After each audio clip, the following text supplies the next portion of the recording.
आज की कहानी को सब्सक्राइब करें और बेल आइकन को दबाना बिल्कुल भी ना भूलें।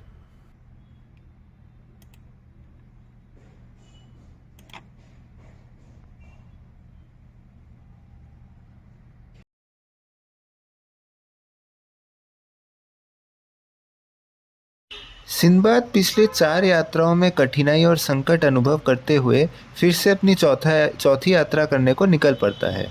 वह अब स्वयं यात्रा करने की सोचता है। इस बार वह किसी कप्तान को ना ले जाने का निर्णय लेता है। वह स्वयं का नाव बनाता है और देश के कोने कोने से व्यापारी को अपने संग ले जाता है। वे सभी उस नाव पर सवार होकर द्वीप की ओर बढ़ने लगते हैं। वे निकट एक टापू की ओर पहुंचते हैं। वहां पर मगरमच्छ का एक अंडा था। वे सभी मित्र उस अंडे को खोजते हैं और अपने संग उसको भी ले जाते हैं। सभी व्यापारी मित्र उस अंडे को तोड़ने लगते हैं। वे अंडे को तोड़ने जाते हैं, तभी वहां से एक नन्हा मगरमच्छ बाहर आता है। कुछ देर के बाद उनके नाव के पीछे एक शोर आता है। 2 बड़े मगरमच्छ आ रहे होते हैं। वे 2 मगरमच्छ कुछ देर के बाद जहाज के सामने आ जाते हैं। उनमें से एक मगरमच्छ अपनी पूंछ से नाव पर वार करता है और दूसरा आगे से नाव पर वार करता है। इस प्रकार नाव अलग हो जाता है और सिंदबाद और सभी मित्र पानी पर गिर जाते हैं। सिंदबाद को इस किस्मत था कि उसे फौरन एक लकड़ी का टुकड़ा मिल जाता है। उसके सहारे वह तैरते हुए निकट टापू को जा बैठता है। वह उस टापू को पहुंचता है। उस टापू पर बहुत हरियाली थी। वह थोड़ी देर विश्राम कर वहां टापू पर घूमने लगता है। वह एक बगीचा था जिसमें कई प्रकार के पेड़ पौधे थे। उन पेड़ पौधों पर बहुत सारे फल और फूल थे। वह उन सारे फलों को खाने लगता है। यहाँ संध्या के समय वह उस वीरान द्वीप पर टहल रहा था। वह इतना भयभीत था कि ये सो पाने में भी असमर्थ था। दिन बीतते गए। सिंदबाद इस प्रकार से वहां द्वीप पर समय बिताता गया।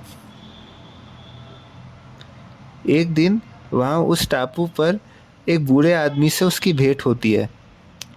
सिंदबाद उससे बात करता है और उस आदमी का जहाज भी दुर्घटनाग्रस्त होता है, ये उसे बताता है। वह आदमी उसे अपने संग अपने स्थान को ले जाता है। वह आदमी कई पेड़ों के छायों तले रहता था। उन वृक्षों पर बहुत सारे फल थे जिनको वह रोजाना खाता रहता था। सिंदबाद को कई सारे फल वे खाने को देता है और वे दोनों रात्रि को फल खाकर सो जाते हैं। अगले सवेरे को जमीन पर बहुत सारे लौकी पड़े हुए थे। सिंदबाद उन लौकियों को घिसकर उसमें से रस निकालता है। वह आदमी उस लौकी के रस को पीते हैं और वह आदमी इस रस को पीकर बीमार हो जाता है और वह बेहोश हो जाता है। सिंदबाद भयभीत होकर वहां से भाग जाता है और वहां से टापू के तट पर पहुंचता है। वह समुद्र तट के निकट पहुंचता है और वहां से एक जहाज को जाते हुए देखता है।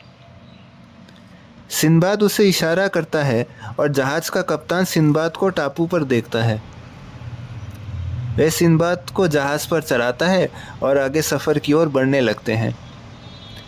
उनका जहाज कई दिनों के सफर के बाद एक शहर के निकट पहुंचता है। वहां उस जहाज पर सिंदबाद की एक व्यापारी से दोस्ती होती है। सिंदबाद और वह व्यापारी दोस्त उस टापू के वन में प्रवेश करते हैं। वे दोनों वन के भीतर बहुत सारे कोकोआ बादाम के पेड़ थे। सभी वृक्षों पर कोकोआ बादाम लगे हुए थे। वे दोनों उन बादाम को ले पाने में असमर्थ थे। वे दोनों थोड़ी आगे को जाते हैं, तभी बहुत सारे बंदर पेड़ों के ऊपर बैठे हुए थे। वे दोनों रास्ते में बहुत सारे पत्थर इकट्ठा करते हुए जाते हैं।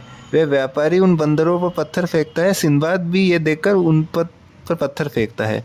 सभी बंदर क्रोधित होते हैं और कोकोआ बादामों को उन दोनों पर फेंकने लगते हैं। इसी प्रकार से उन्हें बहुत सारे बादाम मिल जाते हैं जो कि वे ले पाने में असमर्थ थे। वे सभी बादामों को एक बोरे में इकट्ठा करता है और सिंदबाद और उसका दोस्त इन बादामों को बड़े बर्तन में डालकर उनको शहर पर आयात करने का सोचता है। वे योजना जारी रखते हैं। इसी प्रकार वे दोनों बहुत अच्छा धन प्राप्त करते हैं। सिंदबाद और उसका व्यापारी मित्र इतना लाभ उठाते हैं कि उनके पास बहुत सारा धन और बादाम बचता है। आखिर में वे दोनों बलसोरा के लिए रवाना होते हैं, जहाँ से सिंदबाद अपने स्थान बगदाद की ओर निकल पड़ता है।